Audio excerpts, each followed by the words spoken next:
होगा, मान लीजिए एक इंसान आज से ये पॉडकास्ट देखकर लगातार कुछ दिनों तक ओम नमः शिवाय का जाप करता है, क्या उसकी लाइफ में होगा? कैसे महादेव प्रकट होंगे, कैसे अपनी प्रेजेंस उसे दिखाएंगे और क्या कुछ उसकी लाइफ में होगा? हम नहीं कहते वो 11 माला 21 माला करे, ना करे, 108 बार करे, इस समय इस स्थान पर बैठकर करे, कुछ नहीं करे। अच्छा, वो तो सिर्फ मैंने कहा भाव के भूखे हैं। उन्हें किस प्रभाव से कि आप 108 बार करे कि ये 2 बार करे, उन्हें कोई लेना देना नहीं इस बात से। इस धरा पर जो भी हो रहा है सब नृत्य ही तो है नटराजन का। बिल्कुल, सब नृत्य है नटराजन का। वो नृत्य जहां से चल रहा है उस नृत्य को बनाना भी उन्हें आता है और मिटाना भी उन्हें आता है। तो इसीलिए जब कभी भी कोई साधक जीवन में नृत्य को चाहता है चरम पर, तो शिव के इस मंत्र को जपने लगता है और शिव के जो भजन है उसके भीतर कोई भी गीत प्रवेश करे वो नाच देगा। अगर अकाल कोई चीज आपके साथ हो रही है तो काल भैरव आपको उससे बचाएंगे। तो काल भैरव अष्टकम की महिमा मैं आपसे समझना चाहूंगी कि कब ये इंसान की लाइफ में आता है, कब इसका जाप करना चाहिए, कब इसे सुनना चाहिए, क्यों कोई पर्टिकुलर इंसान हमारी ऑडियंस में से काल भैरव अष्टकम की तरफ बहुत फैसिनेटेड फील कर रहा है, उसका आंसर मैं आपसे जानना चाहूंगी।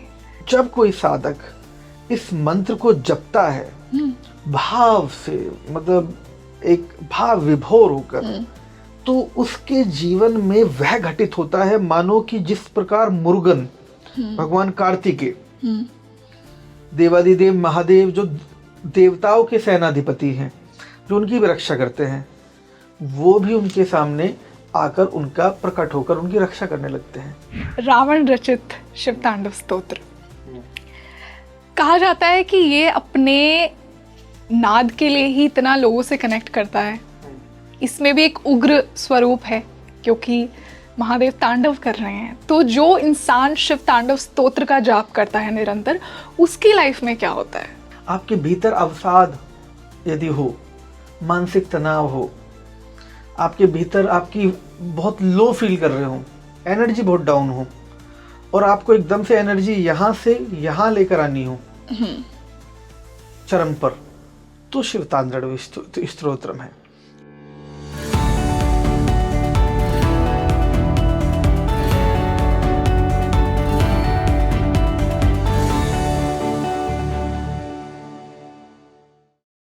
Hi everyone, a very warm welcome on the show and this is your host rangoli Sharma.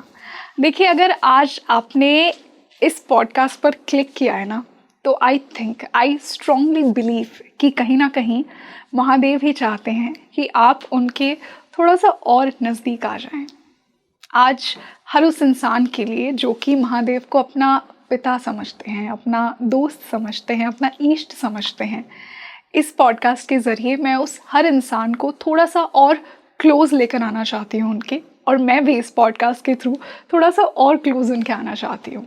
आज के पॉडकास्ट में हमने उन मंत्रों की बात की है जिनके माध्यम से आप महादेव से और वो जुड़ाव फील कर सकते हैं। मान लीजिए आपका कोई गुरु नहीं है, आपके पास गुरु मंत्र नहीं है, फिर भी महादेव से आप कैसे जुड़ सकते हैं? उन्हें कहा जाता है देवों के देव। उनमें आप अपना अल्टीमेट गुरु कैसे ढूंढ सकते हैं? साथ ही साथ मैंने शिव तांडव स्तोत्र की भी बात की है कि क्यों इतना पावरफुल है रावण रचित शिव तांडव स्तोत्र, आपको क्या पावर्स दे सकता है। साथ ही साथ मैंने काल भैरव अष्टकम की भी बात की है, क्यों इतनी हाई एनर्जी है, किस प्रकार ये काल को टाल सकता है। तो आज अगर आप महादेव से जुड़ना चाहते हैं तो आज का पॉडकास्ट आपके लिए है। एंड आई एम श्योर कि इस टॉपिक के लिए जो गेस्ट आज मेरे साथ जुड़े हैं ना, मैं हाईली मानती हूँ कि हम कुछ भी चूज़ नहीं करते हैं, हमें चुना जाता है। तो कहीं ना कहीं आज उनका आना और उनसे इंस्पायर होकर मेरे दिमाग में ये टॉपिक आना, आई थिंक बहुत ज़्यादा जस्टिस कर रहा है। आप उनसे पहले भी मिल चुके हैं और जो उनकी ऊर्जा है, जो महादेव का तत्व, यूँ तो हम सबके अंदर है, पर जो उनसे मुझे फील होता है वो अपने आप में बहुत खास है। मैं स्वागत करना चाहूँगी महामंडलेश्वर आदि योगी पुरी जी महाराज का, जो कि वर्ल्ड गुरु अलायंस के भी संस्थापक हैं। गुरुदेव, वेलकम टू स्पीकिंग ट्री। ओम नमः शिवाय। ओम नमः शिवाय। हर हर महादेव। हर हर महादेव। आप सबके जो शिव के गण हैं जो देख रहे हैं हमें, उन सब के लिए ओम नमः शिवाय। हर हर महादेव। जी। बहुत सुंदर, बहुत अच्छा लग रहा है आज आपसे फिर से मिलकर। और जैसा मैंने इंट्रोडक्शन में कहा, जो शिव की एनर्जी फील होती है ना, आपके नाम में आदि योगी हैं आप, आपके अंदर वो शिव तत्व बहुत झलकता है। और जस्ट आपकी प्रेजेंस में बैठकर ही, और मैं पर्सनली, मुझे बहुत ही पीसफुल फील होता है, जो कि आज भी फील हो रहा है। और आज हमने एक टॉपिक भी ऐसा ही चुना है, हम महादेव पर बात करने वाले हैं। गुरुदेव, मैं शुरुआत यहीं से करना चाहूँगी। बहुत से मेरी ऑडियंस में ऐसे लोग होंगे जिनका कोई फिजिकल गुरु नहीं है, पर उन्हें महादेव से वो कनेक्शन फील होता है। उन्हें फील होता है कि महादेव उन्हें बुला रहे हैं।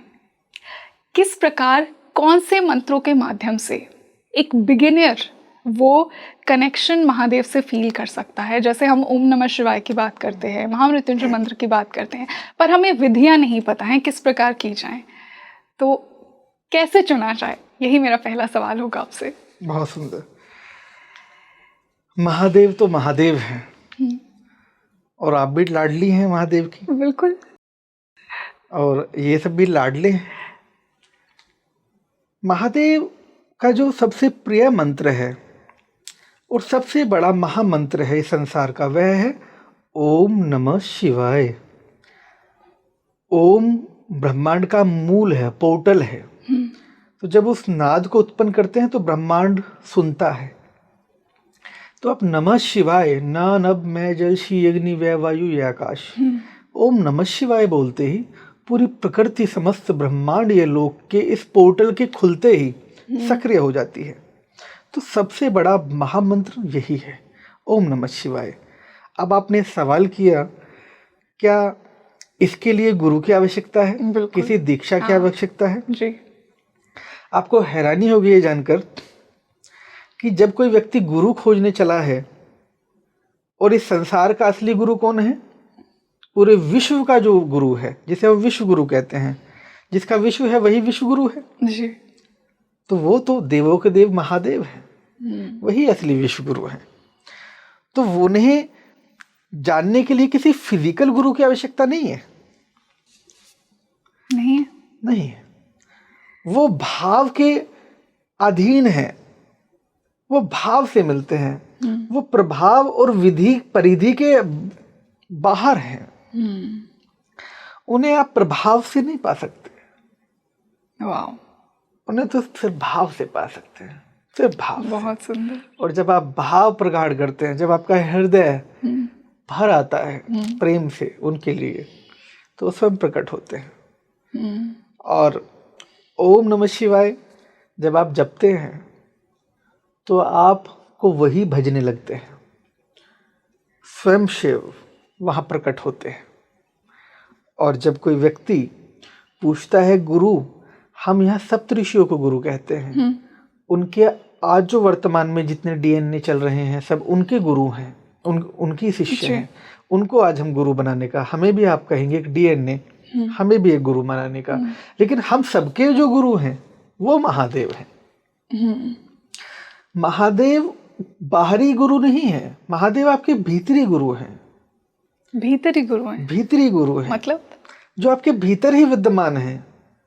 जो आपको विचार आ रहा है, उस विचार को देने वाले ही महादेव हैं, उस विचार को धारण करने वाले ही महादेव हैं, उसे प्रकाश देने वाले ही महादेव हैं। ये जो आपकी जितनी छोटी बिंदी है, इतनी ही क्रिस्टल की तरह वो पीनियल ग्लैंड में चमकती हुई लो है जो ध्यान में आपको नजर आती है। वही तो महादेव हैं। जो बाहर के महादेव सूर्य रूप में बाहर विराजमान है, वही सूर्य आपके भीतर भी है। वाह। तो आपके भीतर का महादेव और बाहर का महादेव दो नहीं है, वो अद्वैत है, अविभाजित है, वो बटा हुआ नहीं है, वो सब में है। हम उसे नाद कहते हैं। पहले हमें समझना होगा मंत्र क्या है। जी। मंत्र नाद है। मंत्र कोई शब्द नहीं है, हर एक चीज एक नाद है। पूरा ब्रह्मांड एक नाद है। कोई पूछता है कि आत्मा क्या है, आत्मा भी नाद है। चेतना क्या है, वह भी नाद है। जो अनहद रूप से 84 लाख योनियों में रूप अलग हैं, नाम अलग हैं, लेकिन सबके भीतर जो गूंज रहा है वह नाद ही है। वो डमरू से निकलता नाद है। जो इन्फिनिटी आप साइन देखते हो, जी। शेप लाइक डमरू, वो डमरू की शेप का है। इन्फिनिटी कैसा है? डमरू का। और ये ब्रह्मांड हम अनंत जब बोलते हैं तो उस डमरू से उत्पन्न है, वो उस नाद से। पाणिनि इन्हीं 16 सूत्रों का जिक्र करते हैं। जो डमरू के एक तरफ 8, एक तरफ 8, ये जो पैरामीटर हैं, जो ट्रायंगल बनते हैं 8-8 ट्रायंगल, ये 8 ट्रायंगल इधर और ये 16 ट्रायंगल हो गए। और 2 बीड्स हैं, ये दोनों तरफ लगती हैं, तो 4 बीड्स 4 तरफ, तो 16 चौका 64, 64 योगिनी। ओके। ये वो नाद है, 64 योगिनी मंगल गावत नृत्य करत भैरू अरु बाजत ताल मृदंगा तब बाजत डमरू। यस। उसके बाद त्रिलोकीनाथ का वो त्रिशूल नजर आता है। और त्रिशूल के भीतर वो जो त्रिगुणात्मक सृष्टि है, सत रज तम, उनके लिए मंत्रों का उच्चारण है। ये त्रिगुणात्मक सृष्टि उस नाद से उत्पन्न हुई है। तो मंत्र नाद है, केवल शब्द नहीं है, शब्द नहीं है। और जो नाद है, कोई पूछे यही भगवान है, कोई पूछे भगवान क्या है रंगोली जी, तो यही तो भगवान है। अगर आप पूछेंगे यही तो नाद है। पूरे ब्रह्मांड में, कपड़े में भी आपका, ब्रह्मांड में सब जगह यही नाद है। मरने से पहले क्या चला जाएगा व्यक्ति के भीतर से? वही आवाज, नाद। यहाँ ध्वनि से भी और यहाँ से भी, हृदय से भी। कहते हैं हृदय में आत्मा रहती है। हाँ। जो हृदय है, हृदय में क्या है? वो नाद ही तो है। यहाँ क्या है? जो डॉक्टर आपको पकड़ के मृत घोषित कर देते हैं कि नहीं नाद नहीं आ रहा है, नाद ही तो है। जब आपकी नाभि में वो निकल जाता है, वो नाद ही तो है। जंगल जंगल, इतने सारे जंगली जानवर, रूप अलग, अनहद रूप में बह रहा है, लेकिन नाम अलग है। चींटी में भी वही बह रहा है, हाथी में भी वही बह रहा है, लेकिन सब में अगर कॉमन है तो वो नाद ही है, वही ध्वनि है। यही ब्रह्मांड का मूल है। इसी ओम को, जो ये ओम है जी, ये ओम ब्रह्मांड की ध्वनि तो है, यही नाद है। तो जैसे ही आप ओम बोलते हैं तो ब्रह्मांड का नाद शुरू हो जाता है, नृत्य। तो सबसे बड़ा मंत्र ओम नमः शिवाय है। और जब कोई साधक पूछना चाहता है कि वो जिसे भज रहा है, जो मंत्र है, वही अपने आप में स्वयं शिव है, तो इसीलिए उसको बाहरी गुरु की आवश्यकता नहीं होती। देवादेव देव महादेव भी ऐसे हैं कि पूरे संसार में किसी को भी आप पूजिए, कोई मुक्ति नहीं देते। हाँ। लेकिन शिव ऐसे हैं जो मुक्ति देते हैं जी, इस शरीर से भी और आत्मा से भी, कर्म बंधन से भी। वो कर्म को ही नहीं मिटाते, वो उस चेतना के चित्त में जो उसकी पुरानी आवृत्तियां हैं उसको भी नष्ट कर देते हैं। वो तो मुक्ति दे देते हैं, बस जी। मुक्ति के दाता है।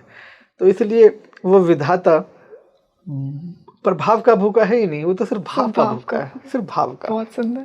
तो अगर गुरुदेव मैं कंक्लूड करूं, ओम नमः शिवाय एक ऐसा मंत्र है जिसे गुरु की दीक्षा की जरूरत नहीं है। अगर मान लीजिए आप ये सोच लेते हैं कि महादेव ने ही आपको ये मंत्र दिया है, तो आप इसका निरंतर जाप कर सकते हैं। क्या होगा? मान लीजिए एक इंसान आज से ये पॉडकास्ट देखकर लगातार कुछ दिनों तक ओम नमः शिवाय का जाप करता है, क्या उसकी लाइफ में होगा? कैसे महादेव प्रकट होंगे? कैसे अपनी प्रेजेंस उसे दिखाएंगे? और क्या कुछ उसकी लाइफ में होगा? हम नहीं कहते कि वो नाम जप करे, माला जपे। हाँ। हम नहीं कहते वो 11 माला 21 मालाएं करे, ना करे। 108 बार करे, इस समय इस स्थान पर बैठकर करे, कुछ नहीं करे। अच्छा। वो तो सिर्फ, मैंने कहा, भाव के भूखे हैं। उन्हें किस प्रभाव से कि आप 108 बार करें कि 2 बार करें, उन्हें कोई लेना देना नहीं इस बात से। One of the most beautiful things I've ever heard. वो तो सिर्फ आप जब किसी से उठते हैं, बैठते हैं, गुड मॉर्निंग करते हैं, फोन काटते हैं तो गुड आफ्टरनून कुछ भी बोलते हैं, जैसे फोन पे भी गुड मॉर्निंग गुड आफ्टरनून, आप जिससे भी बात करें, बस उन्हें सबसे पहले, कुछ भी बोलने से पहले एक मूल बोल दे। ये मूल है ब्रह्मांड का। क्या? और ये मूल समूल बदल देगा उस व्यक्ति के भीतर। अगर सामने वाले व्यक्ति के भीतर दुर्भावना है या उसके भीतर कोई गलत शब्द भी बोलने वाला है, वो आपको रुक जाएगा। आपको बस सबसे पहले बोलना है ओम नमः शिवाय। जब आप किसी से भी मिले, किसी से भी बात हो, आप कोई भी कार्य करें, विचार आ रहा है, कार्य रुक रहा है या बंद है या कुछ भी है, सिर्फ आपको ओम नमः शिवाय बोलना है। छोटा बच्चा हो, जवान हो, वृद्ध हो, सबसे ओम नमः शिवाय, सिर्फ इतना। जैसे राम राम जी बोलते हैं, सिर्फ ओम नमः शिवाय, लेकिन भाव से। जब आप फोन उठाइए किसी का, ओम नमः शिवाय, जी कहिए महादेव, कहिए महादेव। बस सबको महादेव कहिए। फिर देखिए जीवन आपका जड़ों से बदल जाता है। जो आप पहले दिन होंगे वो आप साल खत्म होते होते आखिरी दिन ही रहेंगे। आप पहले ही दिन से अपनी दुनिया बदलते नजर आएंगे। वो सृष्टि के दाता हैं, वो तो इस ब्रह्मांड के नृत्य के नटराजन हैं। इस ब्रह्मांड में जो संपूर्ण विचार व्याप्त हैं, वो सब विचार का जो नृत्य है, इस धरा पर जो भी हो रहा है सब नृत्य ही तो है नटराजन का। बिल्कुल, सब नृत्य है नटराजन का। वो नृत्य जहां से चल रहा है, उस नृत्य को बनाना भी उन्हें आता है और मिटाना भी उन्हें आता है। तो इसीलिए जब कभी भी कोई साधक जीवन में नृत्य को चाहता है चरम पर, तो शिव के इस मंत्र को जपने लगता है और शिव के जो भजन है उसके भीतर कोई भी गीत प्रवेश करे वो नाच देगा। I agree. वो जरूरी नहीं कि भगवान शिव का ही भजन सुने, वो भजन किसी का भी सुने, वो म्यूजिक ईडीएम सुने, वो ट्रैप सुने, वो रैप सुने, वो हाई सुने, लो सुने, बस वो नाच देगा। या तो उसके भीतर नाचेगा या उसके बाहर का रूप नाच जाएगा। जो नाच रहा है वही तो शिव है। अब जैसे आपके भीतर जो नृत्य कर रहा है, जो आपके भीतर नाच रहा है, वह नटराजन, वह शिव ही तो है। तो रंगोली के भीतर जितने रंग बिखरे हैं वो सब शिव के ही तो हैं। वो नृत्य के नटराजन हैं। हे देवी, वो नृत्य के देवता है। मैं आपको एक बचपन का मेरा इंसिडेंट बताना चाहूँगी। जो आपने ये बात कही, मुझे नृत्य पर्सनली बहुत पसंद है, मुझे डांस बहुत पसंद है। मैं जब बहुत छोटी थी, मुझे याद है कि एक नटराज की मूर्ति हमारे घर में थी। बहुत छोटी थी मैं, तो मेरे बचपन की एक वो छवि मुझे हमेशा एक वो मेमोरी याद आती कि वो कैसी दिखती थी। It's still etched into my heart. तो जब आपने कहा तो मुझे वो अभी भी याद आ गया। तो ब्रह्मांड के निर्माता है वो। गुरुदेव, एक यहाँ से बहुत इम्पोर्टेंट बात ये आती है कि शिव आपको सब दे देंगे, पर शिव वैराग्य के भी देवता हैं। तो मान लीजिए कि कोई निरंतर ओम नमः शिवाय का जाप करता है, तो क्या ऐसा होगा कि उसे इस रेल्म से, इस धरती से वो डिटैचमेंट फील होगा और वो उसी वैराग्य में डूब जाएगा? क्या ये पॉसिबल है? फिर घर वाले कहेंगे कि तुम्हें क्या हुआ है, तुम कौन सी यात्रा पर चले गए हो, तुम्हारी रिस्पॉन्सिबिलिटीज हैं, तुम्हारा कर्म है, तुम्हारे बच्चे हैं, क्या होगा? इसे हम थोड़ा और गहराई से समझते हैं जी। शिव मुक्ति है, और मुक्ति इस ब्रह्मांड का सबसे असली गहना है। जब आपको निर्छिर विवेचन करने की ताकत आ जाती है, आपका मन जब सत्य और झूठ में भेद करना सीख जाए, तो झूठ से तो विरक्ति हो ही जाएगी। जब आपके सामने दुनिया स्पष्ट हो जाए, फिर आप भटकाव कहाँ रहेगा? तो जब वो सत्य घटित होता है तो आपके भीतर विरक्ति उत्पन्न होने लगती है उस चीज के प्रति जिसमें कोई शक्ति ही नहीं है, आसक्ति होने लगती है। उस प्रत्येक चेतना में जो भी, आज जैसे हम आपकी बात करते हैं, आप शिव को मानती हैं, आपके भीतर डिटैचमेंट के रूप में अगर हम देखें, तो जो अगर वो साधक है, साधना के रूप में, साधक और बाधक हम इस रूप में हम इसे एलेबरेट करते हैं। एक रंगोली है जो साधक हैं, जिनके भीतर शिवत्व मौजूद है, शिव बसा है उनके कण कण में, उनके रोम रोम में, हर श्वास उनकी शिव भजती है। तो जब आपके भीतर कोई झूठ व्यक्ति आपके सामने बोल दे तो आपको विरक्ति हो जाएगी, आपकी डिटैचमेंट, आपको सारे चेहरे नजर आने लगेंगे, संसार का सब सच्चाई नजर आने लगेगी, तो वो विरक्ति दे देंगे। जब सच्चाई नजर आती है तो विरक्ति हो जाती है। तो वो सत्य से परिचय कराते हैं, वो महादेव है। तो वो जो परिवार ये सोच रहा है कि ये तो भक्ति में हो जाएगा, भक्ति में चला जाएगा, उनको समझना चाहिए भक्ति की शक्ति ही ब्रह्मांड की सबसे अलोक ज्योति है, और जो वो कर सकती है वो चंद किताबें नहीं कर सकती। जो किताबों से परे का ज्ञान है, जो ब्रह्मांड के त्रिलोकों का ज्ञान है, वो देवादिदेव महादेव के पास है। जो इस संसार की कोई छोटी मोटी चीज़ों को जानने आए हैं, उनके लिए किताबी स्कूल ज्ञान ठीक है, लेकिन जो इस संसार के शोध करने की जगह उसके बोध में उतरने आए हैं, और जो उसके बोध में उतरता है तो वो जान लेता है कि संसार का सबसे बड़ा नृत्य के नटराजन अगर कोई है तो वही है। उनसे बड़ा विजडम, उनसे बड़ी नॉलेज, उनसे बड़ी ताकत, उनसे बड़ा वैभव, उनसे बड़ा शौर्य, उनसे गहरा प्रेम कहीं और है ही नहीं। बिल्कुल, जो कहते हैं ना जैसे शिव मिल गया उसे सब मिल गया। सब मिल गया। तो इसलिए शिव तो शिव है।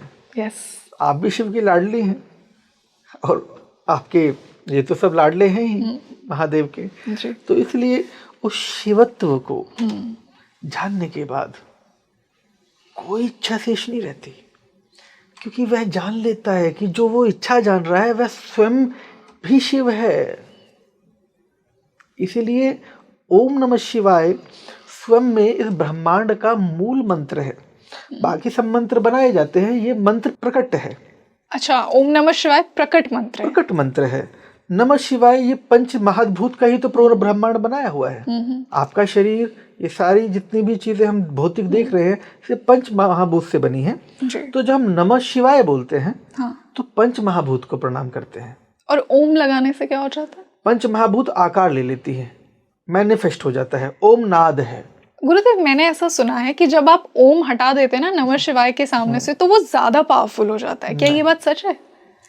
ओम नमः शिवाय लोगों ने, जिन्होंने ये बोला, गलत बोला कि प्रोटेक्ट करता है। नहीं, देखिए, एक है संन्यास मार्ग। जो संन्यास मार्ग में हो जाते हैं वो ओम नमः शिवाय नहीं बोलते, वो नमः शिवाय बोलते हैं। क्योंकि उनकी अगर आप देखेंगे, जो संन्यास ले चुके हैं वो तो वैसे ही नाद को त्याग कर मोक्षी मार्गी है ना। ओके। तो जो मूल से भटक कर कोई कहीं चला जाएगा ऐसा नहीं है। लेकिन जो संसार में रहने वाले, जो देहधारी है, जो देह का त्याग नहीं करना चाहते, ओम देह को मैनिफेस्ट करता है पंच महाभूत से। ये देह किससे बनी है? एक पंच महाभूत से जी। और ओम क्या है? नाद, जो शरीर को गढ़ रहा है, जिसकी ध्वनि से बना। ध्वनि तो है आपके भीतर, उससे ये शरीर बना, उससे ब्रह्मांड बना, ओम से और पंच महाभूत से। तो जब व्यक्ति ओम को छोड़ देता है यहाँ, तो वो देह को भी छोड़ देता है। तो जो संसार में हमारी संन्यास मार्ग है, वो जो इस मार्ग पे चलने चला है, वो तो देह को भी त्यागने चला है। तो मतलब सन्यासी ओम को छोड़ सकता है, पर जो गृहस्थ है उनके लिए ओम नमः शिवाय ही मात्र। ओके। हाँ, वो देह को त्याग, क्योंकि ओम नमः शिवाय इस ब्रह्मांड का मूल ओम है। Om is a portal. जब तक ओम नहीं बोलेंगे तो कोई बाद के शब्द काम ही नहीं करेंगे। रियली?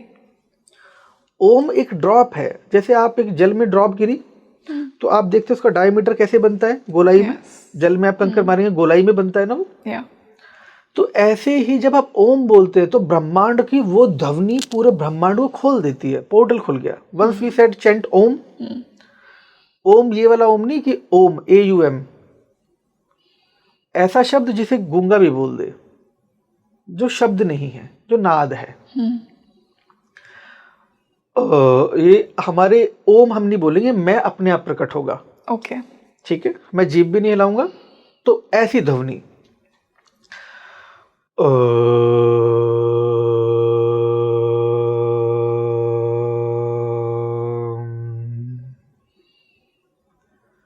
मैं स्वयं से प्रकट हुआ, मैं बोला नहीं गया।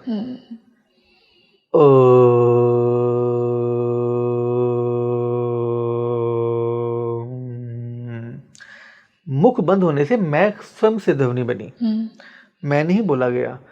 अब चूंकि जीभ भी कटी हो जिस व्यक्ति को, वो भी इसे गुंजा सकता है। इसके लिए जीभ की आवश्यकता नहीं है, इसे गूंगा भी बोल सकता है। ये ओम है, ये वह नाद है जी। तो इस ब्रह्मांड में हम जब ओम बोलते हैं तो जितने भी मंत्र दिखेंगे आपको इस ब्रह्मांड में, सबके पहले ओम मिलेगा। जी बिल्कुल। क्योंकि ओम पोर्टल का स्विच है। अगर आप स्विच ही नहीं दबाओगे तो आप कुछ भी बोलते रहो, जब तक गेट ही नहीं खुलेगा, पोर्टल ही ओपन नहीं होगा, कोई मंत्र काम नहीं करेगा। और गुरुदेव, आजकल ना एक ट्रेंड चल रहा है, जितना मैंने आपको कहा, मैंने सुना है कि लोग ऐसा सोचते हैं कि ओम हटा देंगे तो मंत्र और पावरफुल हो जाएंगे। लोगों को, जिन लोगों ने ये भ्रांतियां डाली है लोगों में, उन लोगों को पता ही नहीं है कि बेसिकली मंत्र जन्म ही कहाँ से लेगा। ओम तो नाद है, तो जब नाद के मूल को हटा दोगे तो वो क्या काम करेगा? वो कुछ काम नहीं करेगा। जो ब्रह्मांड का मूल नाद है, आप नाद को हटा दीजिएगा। मान के चलिए एक यहाँ से हम दरवाजे को हटा दें और बाकी ऊर्जा को यहाँ कितने गुंजाए मन के, जब तक दरवाजा खुलेगा ही नहीं तो ये ऊर्जा उसके भीतर जाएगी कैसे? बिल्कुल। तो ओम वो पोर्टल है। Om is a switch off portal. Once you said Om, तो ब्रह्मांड का पोर्टल खुल जाता है। जी। फिर जो भी आप बोलते हैं आप उससे बात कर सकते हैं। कोई व्यक्ति कहता है मैं ब्रह्मांड से बात करना चाहता हूँ, वो मुझे सुने, तो वो ओम बोल दे और बोलता रहे जो बोल रहा है, ब्रह्मांड उसे सुनेगा। ओम नहीं बोलेगा और वो बाद में कुछ बोलता रहे, वो दरवाजा जब तक खुलेगा नहीं तो बोलता रहे, ओके, वो ऊर्जा वेस्ट जाएगी, कोई फायदा नहीं। इसलिए जितने भी मंत्र हैं हमारे सभी शास्त्रों में, बगैर ओम के कोई मंत्र नहीं है। ओम हीम क्लीम, चाहे देवी का मंत्र होगा चाहे किसी देवता का मंत्र होगा, बगैर ओम के हो सकता है क्या? नहीं हो सकता। ओम ही वह प्राकट्य है कि जो उसकी धुरी को तय करता है कि ये ऊर्जा कहाँ जाएगी। गुरुदेव, ओम नमः शिवाय आपको वो स्पिरिचुअल एनरिचमेंट तो देगा ही, लेकिन क्या ओम नमः शिवाय आपको मटेरियल प्रोस्पेरिटी भी देगा? एवरीथिंग, जो भी आप चाहें। आपको भौतिक जगत की सभी इच्छाओं की तृप्ति कर देगा। जो भी आपकी भौतिक जगत में आपको दृश्यमान चाहिए, मुझे लग्जरी चाहिए, मुझे ये चाहिए वो चाहिए, शिव चूंकि पहली बात वो नहीं देते आपको कि जो आपका विनाश करे, शिव वो देते जो आपका विकास करे। वाह। आपको नहीं पता आपके लिए क्या जरूरी है, आप नहीं जानते, आप तो अज्ञानी हैं, आप कुछ भी मांग बैठ सकते हैं। कुछ भी मांग लेते हैं, लेकिन वो शिव नहीं देते। शिव वो देते हैं जो आपके लिए जरूरत है, आपकी जरूरत है, जो आपकी आत्मा की जरूरत है। शिव आपकी आत्मा की यात्रा कराते हैं, जिसके लिए आत्मा जन्मी है।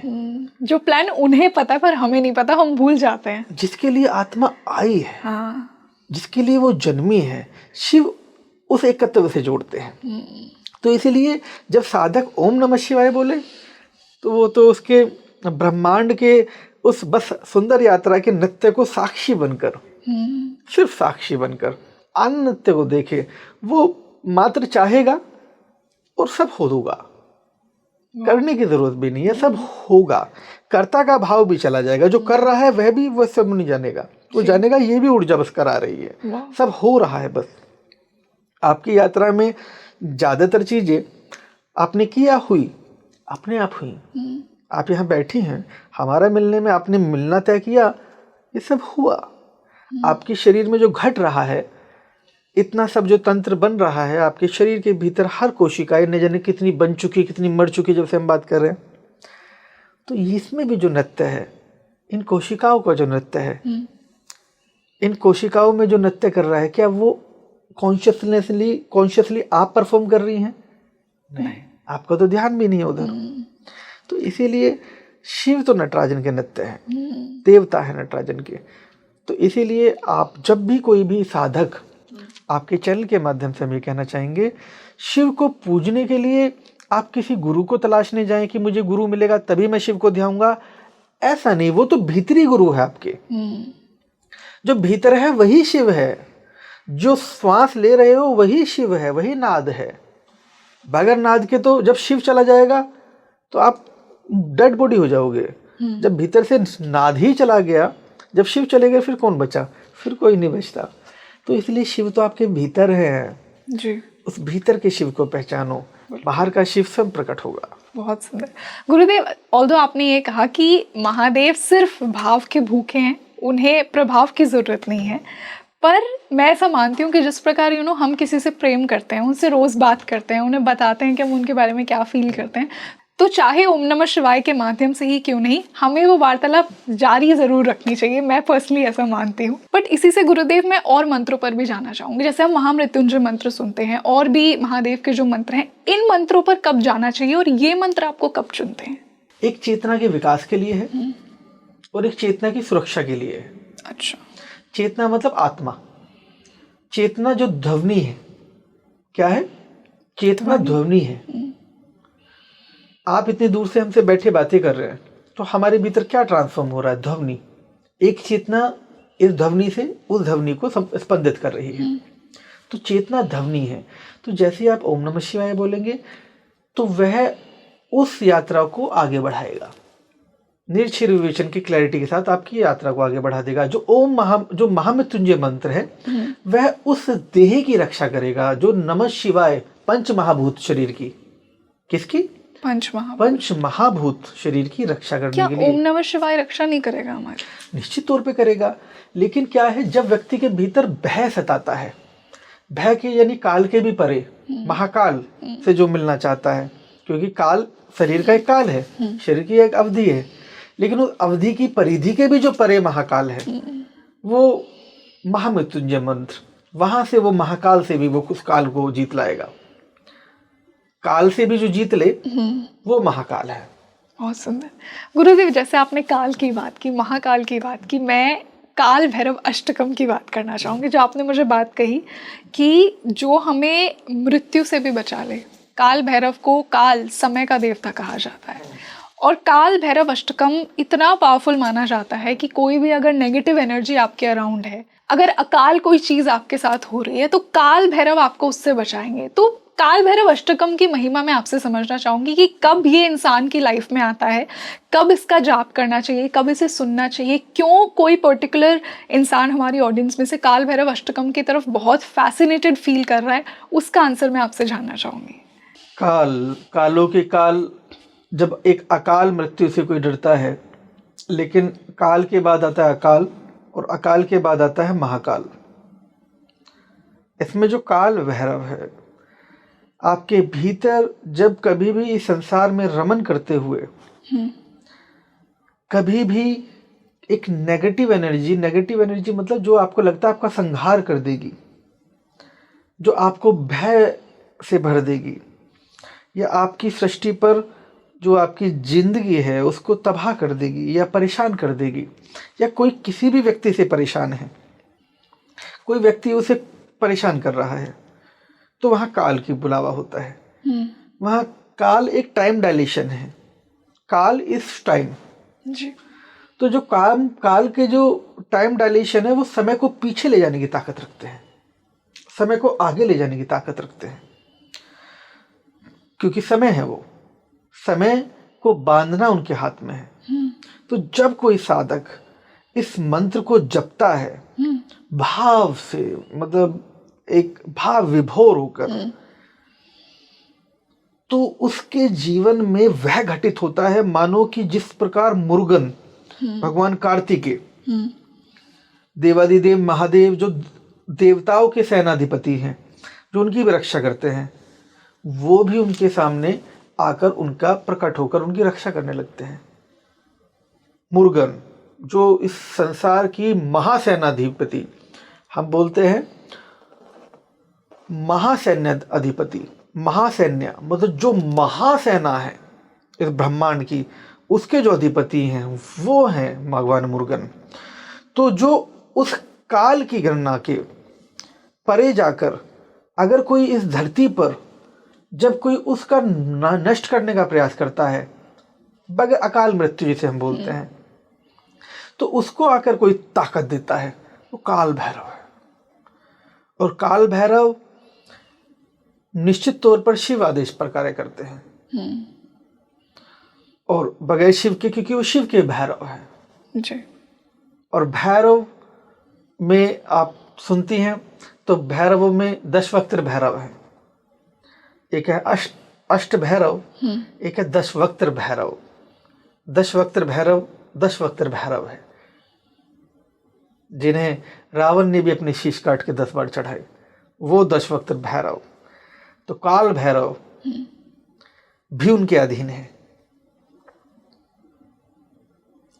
तो जब काल भैरव का कोई मंत्र पढ़ता है, वो तो काल से रक्षा करते हैं, क्योंकि वो महाकाल का रूप है दशवक्त्र भैरव का।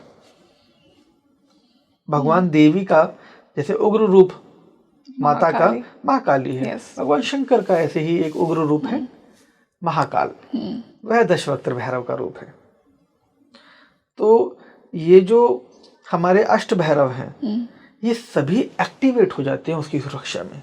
दशवक्त्र भैरव एक्टिवेट हो जाते हैं उनकी सुरक्षा में। ऐसा साधक जब किसी भी चेतना, क्योंकि चेतना स्वयं में शिव है, चेतना को जब भय लगे तो चेतना आदेश दे देती है स्वयं से भैरव को, तो भैरव आता है और भैरव समस्त उन लोगों का विनाश कर देता है जो इस धरती पर ऐसी चेतनाएं जो उसको डरा रही हैं, उसको परेशान कर रही हैं, उसके जीवन में विसंगतियों को जन्म दे रही हैं। ऐसा रूपांतरण वो करता है कि वो मानो कि जिसका भय था, वो भय जिस व्यक्ति ने दिया वो व्यक्ति भी नहीं रहा। रियली उस समय को आगे और पीछे करने की ताकत रखते हैं, जैसा हमने कहा। इतनी सुरक्षा करता है काल भैरव अष्टकम आपकी। इतनी सुरक्षा ही नहीं, अगर आपको आपके पीछे मैं कहता हूँ जो डोनाल्ड ट्रंप पड़े हों, इस दुनिया का राष्ट्रपति, उससे भी वो रक्षा करता है। वो बच्चा है उनका, कुछ नहीं है सब, ये बच्चे खिलौने हैं, सब बच्चे हैं। उस नटराजन के नत्थे के सामने क्या है ये सब, बहुत बोने हैं। तो वो तो इन सबसे भी रक्षा करता है। मैं तो बात कर रहा हूँ वर्ल्ड कहे सुपर पावर कहे जाने के तथाकथित अमेरिका की, मैं तो उसकी बात कर रहा हूँ।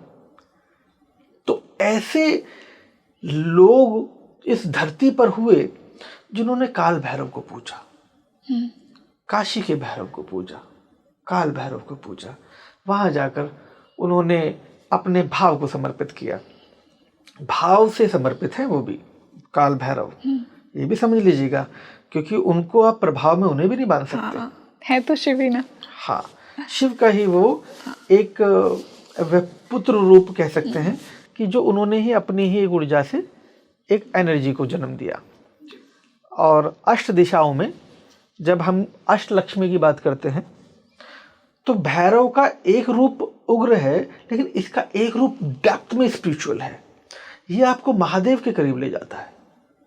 काल भैरव का मंत्र जब आप जपेंगे तो आप महादेव की और गहराई में चले जाएंगे, महादेव को समझने का और एक नया पोर्टल खुल जाएगा। मतलब जब हम काल भैरव अष्टकम का जाप करेंगे तो हम महादेव के और करीब आ जाएंगे, और करीब आ जो जाएंगे। महादेव का जो सौम्य तत्व है उसके, मतलब काल समय के परे ले जाएगा आपको।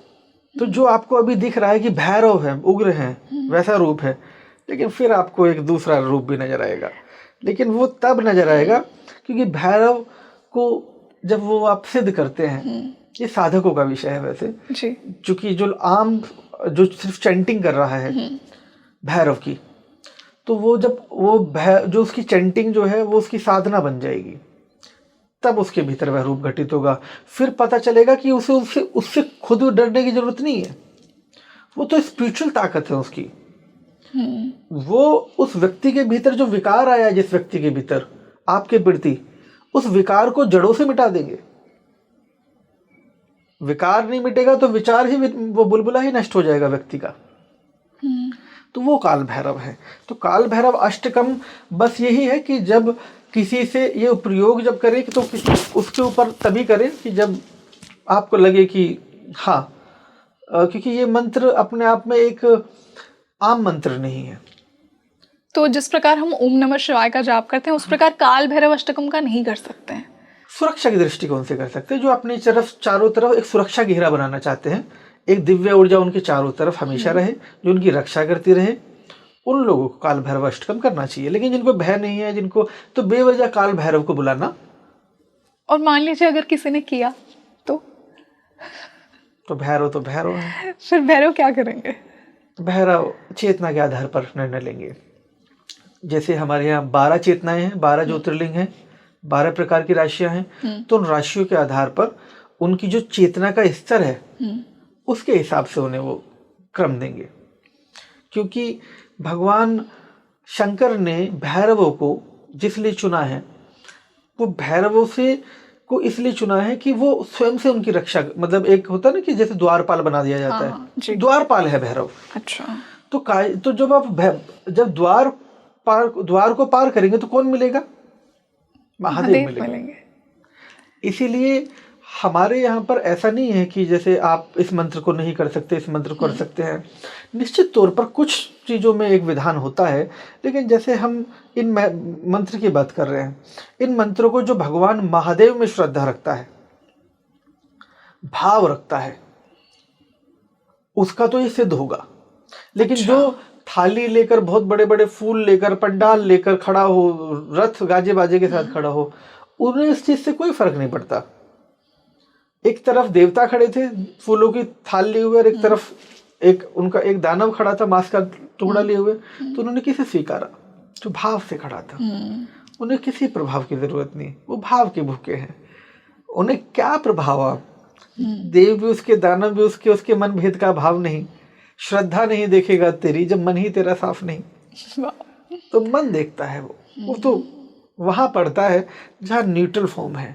वो ये नहीं देखता कि आपके भीतर कुछ और बाहर कुछ है। शिव तब प्रसन्न होते हैं जब व्यक्ति भीतर भी वही जो है, बाहर भी वही रहे।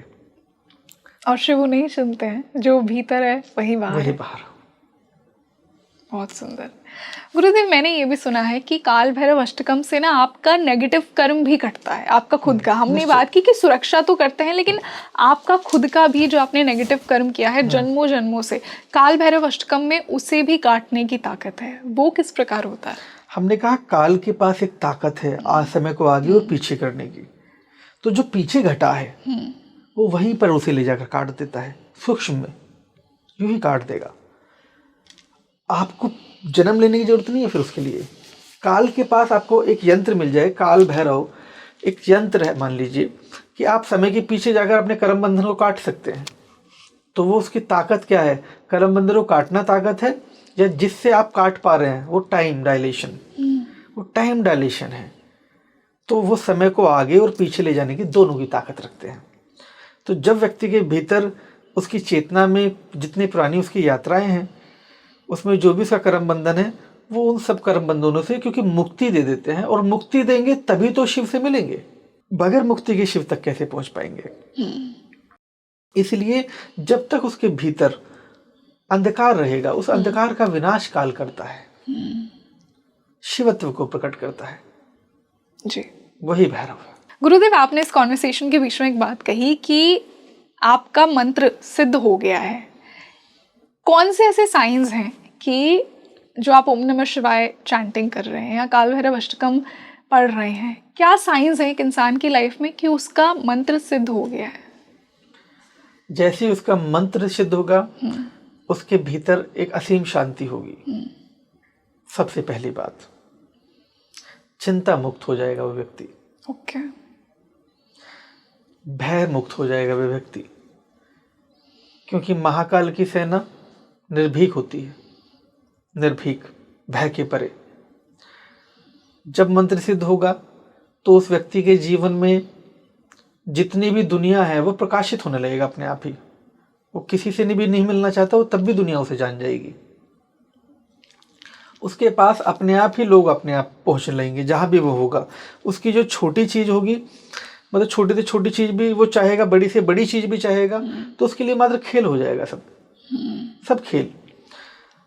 आम जीवन में उस मंत्र सिद्धि ऐसे नहीं सिद्ध होने के बाद उसके परिणाम नजर आएंगे, पहले दिन से उसके परिणाम नजर आएंगे। जब उसका सिद्ध भी नहीं हुआ मंत्र, क्योंकि मंत्र तो सिद्ध ही है, व्यक्ति सिद्ध होने की बात कर रही हैं आप, हम मंत्र सिद्ध की बात करें, मंत्र तो सिद्ध ही है, ये सिद्ध मंत्र ही तो है। तो जब सिद्ध मंत्र को आप जपते हैं तो डे 1 से आपको बदलाव दिखने शुरू होंगे, आपके रूपांतरण नजर आएगा, लोगों में आपकी ख्याति बढ़ने लगेगी, संसार में आपको अपने जीवन में धरती आसमान के अंतर नजर आने लगेंगे। आप जिन चीज़ों के लिए जूझ रहे थे वो चीज़ें आपकी अपने आप ही होने लगेंगी। कहाँ तो आप एक छोटी चीज़ नहीं कर पा रहे थे, कहाँ आप इतना बड़ा काम कर गए कि कहाँ तो आप 2 रोटी के लिए परेशान थे, कहाँ आप इतना बड़ा बिजनेस टाइकून बना के खड़ा कर दिया आपको। जितने भी आज इस दुनिया में आपके चैनल के माध्यम से हम बता रहे हैं, ये बात बहुत कम लोग जानते होंगे, लेकिन वो सभी लोग जानते हैं जो आज ताकतवर है। क्या? कि सब महाकाल के भक्त हैं, सब महादेव को पूजते हैं। इस दुनिया में जितने भी ताकतवर, पैसे वाले, धनाढ्य, बड़े से बड़े लोग, सब महादेव को पूजते हैं। यहाँ तक मोदी जी भी, उनके चारों तरफ एक सुरक्षा घेरा रहता है। क्यों लोग उन्हें कितना तंत्र करते हैं, उनके खिलाफ कितना कुछ करते हैं कि उनको नुकसान पहुंचाए। कोई पहुंचा पाया? 3 बार मुख्यमंत्री बनना मजाक नहीं है, फिर प्रधानमंत्री बने रहना मजाक नहीं है। जब मुख्यमंत्री रहे तो कोई नहीं हटा पाया, जब प्रधानमंत्री तो कोई नहीं हटा पाया। तो ये मजाक नहीं है, इस संसार में चाहे हम जेफ बेजोस की बात करें, चाहे हम स्टीफन हॉकिंग की बात करें, चाहे हम इस संसार में बताइए जो व्यक्ति अपनी चेयर से उठ के चल भी नहीं सकता, उस व्यक्ति को अगर प्रकाशित कर दिया कुर्सी पे बैठे बैठे भी, तो कौन है वो? वही तो महादेव है। स्टीफन हॉकिंग के भीतर जो ज्ञान दे रहे थे। अब भाषा का एक भेद है, भाषा की एक समस्या है कि जो व्यक्ति अंग्रेजी बोल रहा है वो ओम नमः शिवाय अलग भाषा में बोल सकता है, उससे कोई फर्क नहीं पड़ता। वो तो 84 लाख योनियों से भजती हैं। ओम नमः शिवाय हम बोलेंगे एक अलग एक्सेंट निकलेगा, एक गुजराती में बात करेगा अलग, मराठी में अलग। इसका मतलब ये नहीं कि वो खुश नहीं होंगे, उससे उसका कोई लेना देना नहीं है। मैंने कहा भाव is more important rather than, क्योंकि वो ध्वनि तो यहाँ बन रही है। आत्मा स्वयं में ध्वनि है, चेतना स्वयं में ध्वनि है ना, उसको किसी अन्य ध्वनि, बाहरी ध्वनि की भी आवश्यकता नहीं है। उसे तो हाथी का मोक्ष हुआ, गजेंद्र हाथी, बताइए हाथी कैसे मंत्र पढ़ता है तो उसका मोक्ष हुआ। तो यह तो 84 लाख योनियां मुक्ति से के द्वार पर तो आकर अलग योनि में जाती हैं जब उनकी मुक्ति होती है। तो इसीलिए जितने ताकतवर लोग हैं इस धरती पर सब इस बात को जानते हैं, सब महादेव को भजते हैं। आप एक डेटा उठाइएगा, जितने भी यहाँ पर बड़े से बड़े इंडस्ट्रियलिस्ट हैं, बड़े से बड़े मतलब जो बड़े पायदान पर पहुँचे हैं, उनसे आप बस कान में बोल दीजिएगा कि लाडले तो आप महादेव के ही, वो चाहे मुसलमान हो चाहे वो क्रिश्चियन हो, लेकिन वो महादेव को ही भजता है। बहुत गहरी बात बता रहे हैं हम आपको। महादेव के अतिरिक्त, क्योंकि वो जिसे बाबा आदम कह रहा है मुस्लिम, वो जानता है वो महादेव ही है, बस नाम अलग है। माँ अलग, जैसे माँ, अम्मी, मम्मी, माता, मदर, माँ तो माँ है, भाषा का भेद है सिर्फ जी, और कोई भेद नहीं है। तो उसको तो पूरी कायनात जपती है, 84 लाख योनियां भजती है। मानवों को तो छोड़ दो, मानवों ने अपने रूपन में जीवन में जो रूपांतरण पाया वो तो पाया, लेकिन जीवों ने जो रूपांतरण पाया वो भी महादेव से ही उत्पन्न है। तो महादेव की भक्ति तो आपको विराटता का रूप दे देती है, आपके भीतर का विराट। अच्छा, आपसे उदाहरण लेते हैं जी। हम ज़्यादा दूर नहीं जाते। आप जब छोटी थी, आपके अपने जीवन में आपकी ऐसी कोई जिज्ञासाएं नहीं थी कि आप इस पायदान तक भी पहुंचेंगी और इस लेवल पे आकर आप एक ऐसी इनलाइटेड सोल से भी आपका परिचय होगा कि हर तरह के बुद्धिजीवी वर्ग से आपको साक्षात करने का मौका मिलेगा, जो काम आप करोड़ों रुपए देकर भी नहीं कर सकती थी। आप कितनी बिलियनर हो जाती, क्या सब इनलाइटेड लोग आपसे उनसे आके मिलते? इतने बुद्धिजीवी लोग आके मिलते? कभी नहीं मिलते। क्या अंबानी जी की वो ताकत है, अडानी जी की वो ताकत है किसी भी इतने सारे इनलाइटेड लोगों से जाके इंटरेक्ट करना चाहिए और वो उन्हें टाइम भी दे दे? नहीं देंगे। वो तो महादेव ने आपको यहाँ तक पहुँचा दिया। I feel so very deeply, yes. जिस प्रकार हमने काल भैरव अष्टकम की बात की, एक और ऐसे ही मैं स्तोत्र की बात करना चाहूँगी, शिव तांडव स्तोत्र, रावण रचित शिव तांडव स्तोत्र। कहा जाता है कि ये अपने नाद के लिए ही इतना लोगों से कनेक्ट करता है। इसमें भी एक उग्र स्वरूप है क्योंकि महादेव तांडव कर रहे हैं। तो जो इंसान शिव तांडव स्तोत्र का जाप करता है निरंतर, उसकी लाइफ में क्या होता है? देखिए, ये जो नृत्य है, ये स्तोत्रम इस ब्रह्मांड के नृत्य का गुणगान है। इनके शब्दों को जरा सुनिए और समझिए गहराई से। ये ब्रह्मांड के संपूर्ण नृत्य का वर्णन है। शिव तांडव स्तोत्रम ये ब्रह्मांडीय नृत्य है जो पूरे ब्रह्मांड का रहस्य खोल देता है। अगर आपको इस पूरे ब्रह्मांड के नृत्य को जानना हो तो डीकोड लैंग्वेज में इसको अगर आप समझे तो पता चलेगा हर एक जर्रे जर्रे का कि कैसी चीजें चल रही हैं, कैसे खुल रही हैं, कैसे ये दुनिया आकार ले रही है, पूरी दुनिया कैसे मैनिफेस्ट हो रही है। वो स्तोत्रम यह है, ये संतुलन स्थापित करता है। आपके भीतर अवसाद यदि हो, मानसिक तनाव हो, आपके भीतर आपकी बहुत लो फील कर रहे हो, एनर्जी बहुत डाउन हो और आपको एकदम से एनर्जी यहाँ से यहाँ लेकर आनी हो चरम पर, तो शिव तांडव स्तोत्रम है। बहुत पावरफुल है। ये पूरे विजडम का नृत्य है। जो पूरा विजडम चल रहा है पूरी धरती पर, ये उसका नृत्य है। और जब आप शिव तांडव स्तोत्रम पर नृत्य करते हैं मदहोश होकर, तो उस आनंद को शब्दों में नहीं उतारा जा सकता, क्योंकि ये शब्द निमित्त हैं, उसके शब्दों के परे अनुभव है, शब्दों के परे। वह शिव तात्व, मतलब शिव स्तोत्रम को अगर तांडव से, तांडव शब्द को समझने की जरूरत है। तांडव नृत्य है और इसीलिए नृत्य के देवता नटराजन कहलाते हैं। तो जब वह चरम पर घटता है तो तांडव होता है, जब नृत्य चरम पर होता है उसे हम तांडव कह देते हैं। आमतौर पर साधक जो एक बार में ही क्षण में अनुभव करना चाहता है महादेव के इस रूप को अपने भीतर, वह इसे सुने। वो कहेगा नहीं शाव शिव बाहर है, वो कहेगा बस जो है भीतर है। गुरुदेव, क्या शिव तांडव स्तोत्र का जाप, निरंतर जाप एक इंसान को उग्र बनाएगा? क्योंकि ये अपने आप में एक फियर्स फॉर्म ऑफ डांस है, जैसा आपने कहा। उग्र नहीं बनाएगा, शांत करेगा। शिव तांडव स्तोत्र इंसान को शांत करेगा? शांत करेगा। कैसे? उग्रता आपके नृत्य में होगी चरम पर जब, लेकिन जो आपको क्लैरिटी मिलेगी इसके नृत्य के शांत होने के बाद, तो आपको बहुत शांत बना देगा ये। क्योंकि जो आपके भीतर का जो भी उन्माद है, जितना भी नेगेटिविटी है, वो सब हट जाएगी, सब गायब। तो जो उग्रता में आपसे प्रकट हो रही एनर्जी है, वो आपकी नेगेटिव एनर्जी है जो उग्र स्वरूप धारण कर रही है, लेकिन उसका भी वो नाश कर देता है।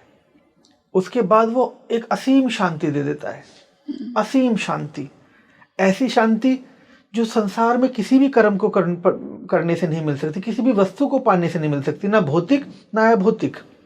ऐसी परम चेतना, ऐसी परम शांति जब आप नृत्य करके बैठ जाएंगे, फिर आप बैठेंगे बस, वो आपको इतना परम शांति देगा।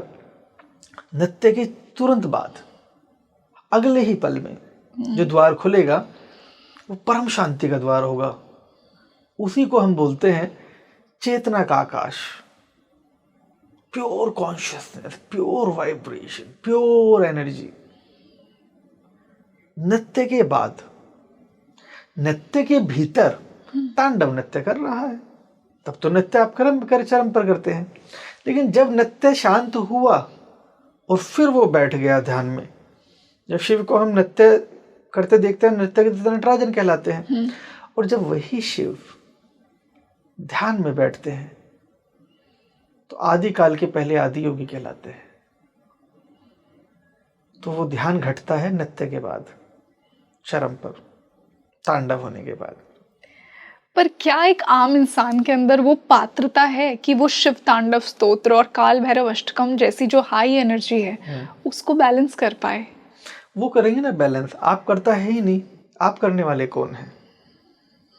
बैलेंस तो वो करेंगे। संतुलन तो तांडव स्तोत्रम करेगा ना, आप कहाँ से संतुलन ले आएंगे? तो ऐसा नहीं है, कोई भी व्यक्ति कर सकता है। और बस ये जरूर है कि जब वह अपने चरम पर हो तो उसके लिए उसे एक, चूंकि नृत्य एक ऐसी चीज है कि वो भीतरी इमोशन है, वो भीतर का नृत्य है। तो जो भीतर का नृत्य बाहर उत्पन्न होता है तो संसार उस व्यक्ति को समझ नहीं पाता। बिल्कुल, मैंने ये पर्सनली फील किया है कि जब आप ऐसे मंत्रों का, स्तोत्रों का जाप करते हो ना, बहुत हैवी एनर्जी होती है जो आप खुद ही आपके लिए बहुत ओवरवेलमिंग हो जाती है, मतलब और सामने वाले के लिए भी, जैसा संसार वाला नहीं समझ पाता उसे। तो ऐसे में रंगोली जी क्या है, जब व्यक्ति को जो सामने अपने आप को व्यक्त नहीं कर पाता, क्योंकि उसके भीतर शिवत्व घटता है, और वो शिवत्व को जब सामने वाले से कोई कहेगा तो पागल ही कहेगा उसे। तो इसलिए जब नृत्य होता है तो वह तो वो उसके लिए परिस्थिति या एनवायरनमेंट हो, जंगल, प्रकृति के बीच हो। जब प्रकृति भी आपके साथ नृत्य करे, भीड़ की जरूरत नहीं, प्रकृति के बीच वो नृत्य हो। जब प्रकृति के बीच वो नृत्य होता है तो वो तांडव बन जाता है। जब आप कमरे में या वैसे कहीं वैसे करेंगे तो वो चीज नहीं बनती। अगर आपके भीतर वह व्याप्त हो जाए कि सब शिव हैं, सब ब्रह्म हैं, तो फिर वो कहीं भी घट जाता है। लेकिन अगर आप एक साधक हैं, आप शुरुआती क्रम में, आपको उसका चरम भी देखना है, तो यदि आपके आसपास कोई एकांतवास स्थान है जहां आप, अगर उस ऊर्जा आपके भीतर फूटे, आपके भीतर स्पंदित हो, आप भीग के सराबोर हो उसके आनंद में, तो तब उस समय कोई जजमेंटल स्टेज ना हो जी। तब आप और सिर्फ महादेव हो। आप और आपके भीतर और बाहर हाँ। सिर्फ महादेव ही महादेव हो। बहुत सुंदर। गुरुदेव, आपने एक और बात कही कि वही देवों के देव हमें मोक्ष दिलाते हैं। हम सब सप्तऋषियों के संतान हैं, पर उनके भी गुरु, द अल्टीमेट गुरु इस महादेव। हम दक्षिणामूर्ति का जब स्वरूप देखते हैं तो हम देखते हैं कि दक्षिणामूर्ति हैं और सप्तऋषिज बैठे हैं वहाँ पर, ज्ञान मिल रहा है उन्हें सीधा महादेव से। किस प्रकार महादेव आपके लिए, एक व्यूअर जो ये पॉडकास्ट देख रहा है, हमारे लिए जो उन्हें भज रहे हैं, जो उनसे प्रेम करते हैं, जो उनके भाव में डूबे हुए हैं, उनके लिए वो मोक्ष का रास्ता कैसे खोलते हैं? महादेव सप्तऋषियों को ज्ञान कैसे देते हैं? मौन में, बगैर बोले। वहां कोई पाठशाला बोलकर नहीं पढ़ाई जाती, क्योंकि शिव मौन में ही घटता है। वाह। तो जब वो मौन में दीक्षा दे देते हैं व्यक्ति को, तो सप्तऋषियों को जो ज्ञान दिया गया वह बहुत और भी लोग थे। आदि योगी रूप है वह उनका। जब वो आदिकाल के पहले योगी कहलाए, और भी बहुत लोग थे वहां, लेकिन उस समय अगर मौजूद रहे, तटस्थ रहे, जिन्हें 16 सूत्र दिए गए और प्रत्येक ऋषि को 16 सूत्र दिए गए। 16 सत्य 112, 112 सूत्र दिए गए इस नृत्य के, धरा के नृत्य के। और उसी धरा पर फिर उन्होंने नृत्य करके निर्माण किया।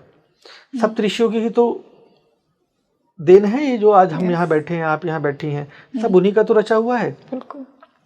तो जो उनके गुरु हैं, हम बात कर रहे हैं आदि योगी उस रूप की जो धरती पर आए, जिन्होंने मानव देह ली।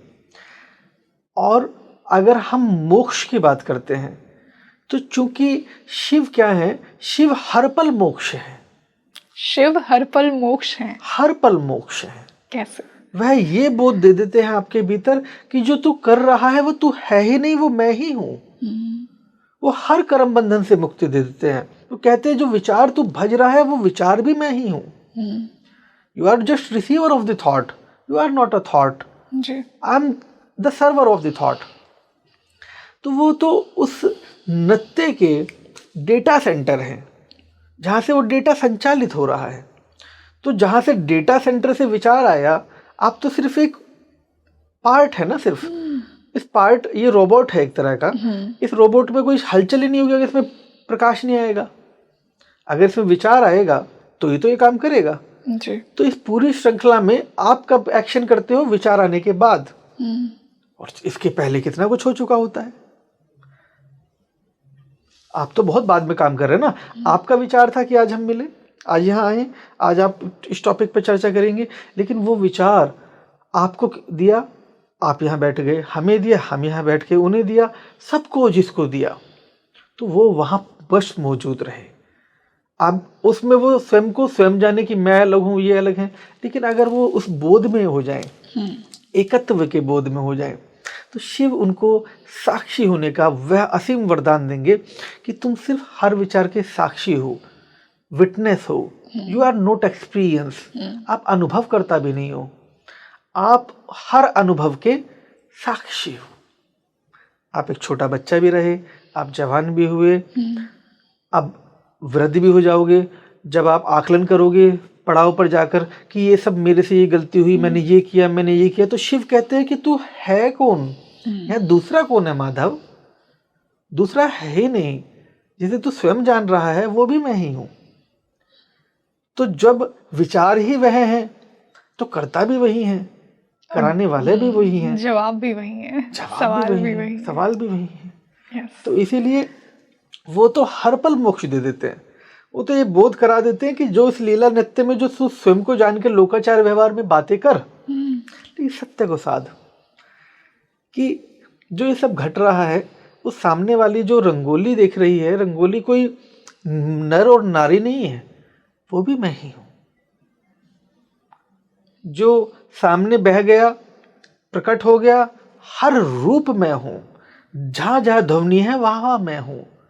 जहां जहां ध्वनि है वहीं वहीं चेतना है। ध्वनि ही मैं हूं, तो ध्वनि कहां नहीं है? जहाँ जहाँ ध्वनि है वहीं मैं घटता हूँ। तो इसीलिए वो तो हर पल मोक्ष दे देते हैं, हर कर्म बंधन से, हर एक चीज़ से एकदम मस्त कर देते हैं अपने भक्त को। टेंशन से, अवसादों से, रोगों से, भय से, वो शिवोहम शिवोहम, बहुत वो महादेव है। बिल्कुल। और आज डेफिनेटली जितना हमारे व्यूअर्स को फील हुआ वो कनेक्शन, मुझे यहाँ पर्सनली फिजिकली बैठकर उससे भी बहुत ज़्यादा फील हुआ, आई कैन टेल यू। और जिस प्रकार से, जैसा आपने कहा कि वो चुनते हैं, हम तो हैं ही नहीं कुछ करने वाले। ये टॉपिक आया आपके थ्रू, आज जो मुझे ज्ञान मिला, कहीं ना कहीं उन्हीं के आंसर्स हैं। आई डेफिनेटली आपके जो व्यूअर्स हैं, हाँ, आज उनके पास सबसे ज़्यादा बिजी समय है, लेकिन उसके बावजूद भी वो सुन रहे हैं, तो उन्हें भी महादेव ने सुना है। बिल्कुल, जैसा मैंने स्टार्टिंग में कहा था, अगर आपने इस पॉडकास्ट पे क्लिक किया है तो कहीं ना कहीं ये उन्हीं की मर्जी से हुआ है। So I am so grateful to you and to him and to all my viewers कि आज ये इतना अद्भुत एक पॉडकास्ट आया, इतना अच्छा हमें उनका ज्ञान मिला, और डेफिनेटली हमें पता लगा कि किस प्रकार हम उनके और करीब आ सकते हैं। अब तक की यात्राओं में जितने पॉडकास्ट आपके रहे हैं रंगोली जी, जितने भी साधकों से आप मिली हैं, सन्यासियों से मिली हैं, अलग अलग परंपराओं के गुरुओं से मिली हैं, तो उस पॉडकास्ट में और इस पॉडकास्ट में आपको क्या नजर आता है? नज़र ये आता है कि इसमें मैं हर सेकंड, हर क्षण इन्वॉल्व थी। जैसा आपने कहा ना कि महादेव हर क्षण मोक्ष देते हैं, क्योंकि कहीं ना कहीं उन्हीं के द्वारा दिया गया टॉपिक है। मैं इसे एज एन इंटरव्यू नहीं, मैं एज अ सीकर, मैं खुद जानना चाहती हूँ। ये खुद के सारे मेरे सवाल हैं, मोर देन व्यूअर्स, ये सब मेरे सवाल हैं। निश्चित तौर पर आप और आपके सभी साधकों को जो हमें सुन रहे हैं, आप सबको हमारी बुरी बुरी शुभकामनाएं, खूब सारा प्रेम और आशीर्वाद कि आप अपनी यात्रा में अगले 1 साल सिर्फ ओम नमः शिवाय जपें जी, और चमत्कार देखें। बिल्कुल, डेफिनेटली। हर हर महादेव, हर हर महादेव, ओम नमः शिवाय। सभी गणों को हमारी भी ओम नमः शिवाय, ओम नमो नारायण, हर हर महादेव। तो जैसा मैंने आपको कहा था कि इस पॉडकास्ट के ख़त्म होते होते वो कनेक्शन, वो जुड़ाव आपका महादेव से और स्ट्रेंथन हो जाएगा। आई एम श्योर हुआ होगा। आप मुझे बताइए, आपको आज का ये पॉडकास्ट कैसा लगा? आपके लिए महादेव क्या है? आपको किस प्रकार उनकी प्रेजेंस अपनी लाइफ में फील होती है? जो रेजोल्यूशन आज गुरुदेव ने आपको बताया है 2026 का, करके देखिए। 2026 में ओम नमः शिवाय को अपनी लाइफ का एक मेजर पार्ट बनाइए, और जैसे ही 2026 खत्म होता है, हमें बताइए कि आपकी लाइफ में क्या ट्रांसफॉर्मेशन आए। आई थिंक 1 साल तो बहुत बड़ा टाइम हो गया, 1 महीने ही अगर आप निरंतर जाप कर लेंगे, फिर बताइए कि जो आप में ट्रांसफॉर्मेशन हुआ वो कैसा है। क्या आपको उनका प्रेम फील हुआ? क्या आपको ब्लेसिंग्स फील हुई? अगर हाँ, तो आकर हमें ज़रूर बताइएगा। साथ ही साथ मुझे ये बताइए कि आने वाले पॉडकास्ट में हम गुरुदेव के साथ और कौन से टॉपिक्स पर बात करें।